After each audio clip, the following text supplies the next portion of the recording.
Bride arrives at dream venue on wedding day, finds out it's no longer there.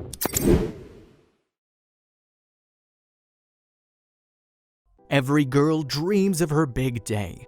They dream of their ideal groom, that perfect dress, the magical venue, and a day that they will never forget.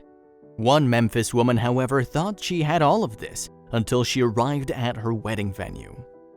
Like all other women, Rhiannon LeClaire was dreaming of her big day. She'd met the man of her dreams, organized a venue, invited the guests, found her dress, and all that was left was to have the ceremony on the appointed day. Little did she know that things were about to go horribly wrong. During the planning, Rhiannon had booked Noah's event venue near Hacks Cross in Winchester.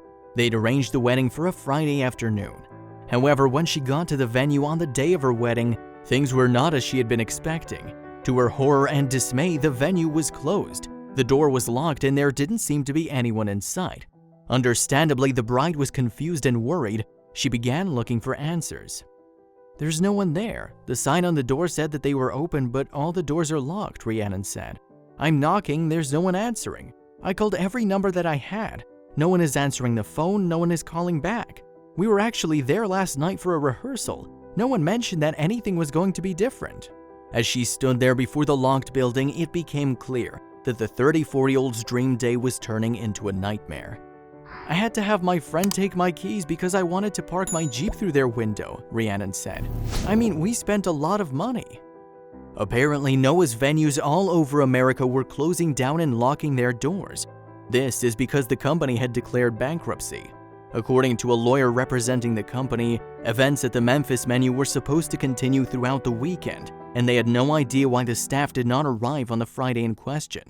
"I was sitting at the door at Noah's crying for about an hour," LeClaire said. She admits that both she and her husband had heard about the bankruptcy, but they didn't believe that it would affect them, as they had already fully paid for their event.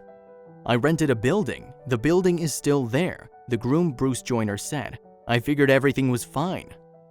Rhiannon said, "Surely if something's going to happen, you're not going to be that selfish to ruin a bride's day."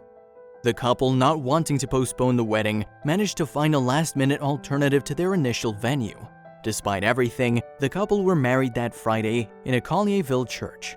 While it was still a memorable event, it wasn't what they had planned. "This has been in the works for a minute," Rhiannon said. However, the bride will not leave this matter as is. Rhiannon is determined to get Noah's to make it right. "You took almost $5,000 from us," Rhiannon said in a statement to Noah's.